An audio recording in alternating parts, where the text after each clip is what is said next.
চোখে মুখে অন্ধকার, বাঁচার কোনো উপায় নাই, তখন এই দোয়াটা পড়তে হবে। এই দোয়া পড়ে আল্লাহর কাছে ফরিয়াদ করলে বিপদ মুক্ত করবেন কে? এমন বিপদ মাঝে মাঝে হয় না, দেয়ালে পিঠ থেকে যায়, চোখে মুখে অন্ধকার, কি করব দিশা খুঁজে পাই না, এরকম হয় কখনো? হ্যাঁ, আপনাদের হয়? হয় না? তো জান্নাতে আছেন আপনারা। হয় হয় এরকম হয়েছে না যে দেয়ালে পিঠ থেকে গেছে, চোখে মুখে অন্ধকার, ওই যাব, কি করব, বাঁচানোর কেউ না, এরকম হয়েছে কখনো আপনাদের? যদি হয় তাইলে এটার সলিউশন বলবো, না হইলে তো এগুলো বলে লাভ নাই। হয় হয় হয় বিশ্বনবী এরকম কঠিন বিপদে পড়েছেন জীবনের কিছু কিছু মুহূর্তে। ওই মুহূর্তে বিশ্বনবী স্পেশাল দুইটা দোয়া পড়তেন। এই দোয়াগুলো আপনাদেরকে জানিয়ে দেয়। বিশ্বনবী বলেন, কঠিনতম বিপদে যখন পড়বা, দেয়ালে পিঠ থেকে যায়, চোখে মুখে অন্ধকার, বাঁচার কোনো উপায় নাই, তখন পড়বা লা ইলাহা ইল্লা আনতা সুবহানাকা ইন্নী কুনতু মিনাজ জালিমিন। আল্লাহ, তুমি ছাড়া কোনো ইলাহ নাই, তুমি পবিত্র, নিশ্চয় আমি জালিমদের অন্তর্ভুক্ত। সুবহানাল্লাহ বলেন। এই দোয়া সাইয়েদনা ইউনূস আলাইহিস সালাম পড়েছিলেন যখন মাছের পেটে ছিলেন। কিসের পেটে? এবং অনেক মুফাসসিরিন ইকরাম বলেছেন, অনেক আহলুল ইলমরা বলেছেন, এটা হচ্ছে ইসমে আজম। ইসমে আজম এমন দোয়া যেটা দিয়ে দোয়া করলে আল্লাহ দোয়া কবুল করে, কিন্তু এটা কোনটা, এটা নিয়ে ইখতিলাফ আছে। কোন কোন আহলুল ইলম বলেন এই লা ইলাহা ইল্লা আনতা সুবহানাকা ইন্নী কুনতু মিনাজ জালিমিন, এটা হচ্ছে ইসমে আজম। সাইয়েদনা ইউনূস আলাইহিস সালাম পড়েছেন। আপনারা পড়েননি? তুফান হইলে পড়েন না? আমাদের এলাকায় তো এটা খুব, এটার উপর ব্যাপক আমল আছে। পটুয়াখালীতে কি অবস্থা বলেন? পড়েন পড়েন পড়েন পড়েন। একটা গল্প শুনেছিলাম, পাক হানাদার বাহিনী যখন বাংলাদেশে অ্যাটাক করতো, ৭১ সালের ঘটনা বলতেছে, আমরা তো দেখি নাই, শুনছি আর কি। ৭১ যদি দেখতাম এতদিনে রাজাকার হয়ে যেতাম। আল্লাহ আমাদেরকে বাঁচাই দিছে, আল্লাহর মেহেরবানি, ঠিক কিনা বলে? মন মতো হইলে মুক্তিযোদ্ধা, মন মতো না হইলে রাজাকার।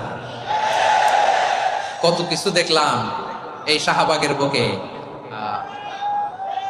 আল্লাহ, ৭১ সালে দেখি নাই, আমরা শুনেছি। পাক হানাদার বাহিনী জিজ্ঞেস করতো মুসলিম না অমুসলিম চেক করার জন্য, বলতো কালেমা বল, কালেমা বাতাও। তো যারা কালেমা বলতে পারতো, পাকিস্তানি বাহিনী নাকি ওদেরকে ছেড়ে দিত, শুনেছি। তো একজনকে, এক বাঙালিরে পেয়ে তার মাথার মধ্যে বন্দুকের নল ধরে বলতেছে, কালেমা বল সালে, কালেমা বাতা, কালেমা বল। তো ভয়ের চোটে এই দোয়া পড়া শুরু করছে। ও পড়তেছে লা ইলাহা ইল্লা আনতা সুবহানাকা ইন্নী কুনতু মিনাজ জালিমিন। পাকিস্তানি বলে সালে ये तो मुसीबत का कलेमा है। বাঙালি কয় হাম তো ভি মুসিবত মে হ্যায়।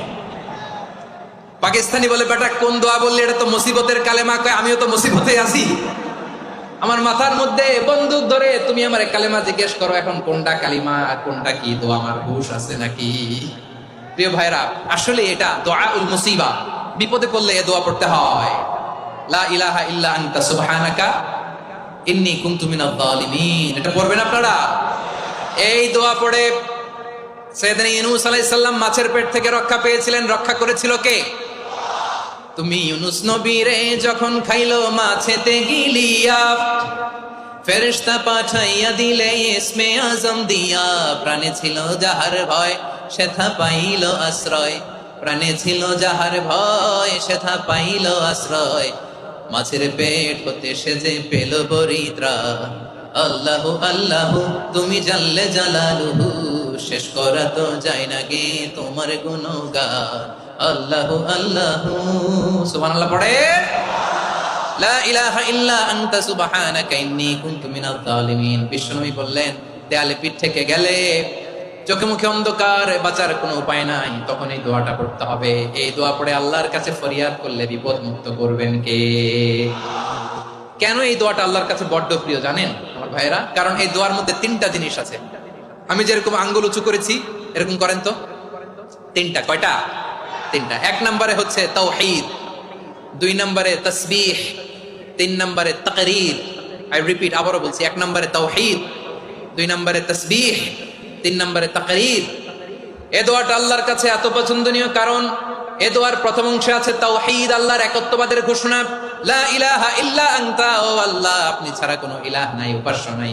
একথা বললে আল্লাহ বড় খুশি হয়ে যায়, সুবহানাল্লাহ পড়েন। এই দোয়ার দ্বিতীয় অংশে আছে তাসবিহ, মানে আল্লাহর প্রশংসা, প্রশংসা সূচক বাণী। সুবহানাক সুবহানাক সুবহানাক, ও আল্লাহ আমি আপনার পবিত্রতা ঘোষণা করছি, সুবহানাক। একথা শুনলেও আল্লাহ খুশি হয়ে যায়। সুবহানাল্লাহ পড়েন। এই দোয়ার তৃতীয় অংশে আছে তাকরীর। তাকরীর মানে পাপের স্বীকৃতি। তাকরীর মানে কি? তাকরীর মানে পাপের স্বীকৃতি। এই দোয়ার তৃতীয় অংশে আছে ইন্নী কুনতু মিনাল যালিমিন, ও আল্লাহ আমি জালিমদের অন্তর্ভুক্ত। আল্লাহ আল্লাহ আমি জালিম, আল্লাহ আমি ভুল করেছি, অন্যায় করেছি, আল্লাহ আমি জালিমদের অন্তর্ভুক্ত। এই পাপের স্বীকৃতি, অ্যাকনলেজমেন্ট আল্লাহ বড় পছন্দ করে। যখন আল্লাহর কাছে আপনি ছোট হবেন, ছোট হতে হতে যত ছোট হবেন ওই দৃশ্যটা দেখতে আল্লাহ বড় পছন্দ করে। সুবহানাল্লাহ বলেন। 3 নম্বর অংশ ইন্নী কুনতু মিনাজ জালিমিন, আল্লাহ আমি জালিমদের অন্তর্ভুক্ত। সাইয়েদনা আদম আলাইহিস সালাম ভুল করে যখন নিষিদ্ধ গাছের ফুল খেয়ে ফেললেন, ফল খেয়ে ফেললেন, আল্লাহ বললেন আদম ক্ষমা পেতে চাইলে তুমি আর হাওয়া মিলে স্বীকৃতি দাও, পাপের স্বীকৃতি আর পড়ো রব্বানা যালামনা আনফুসানা ওয়া ইল্লাম তাগফির লানা ওয়া তারহামনা লানাকুনান্না মিনাল খাসিরিন।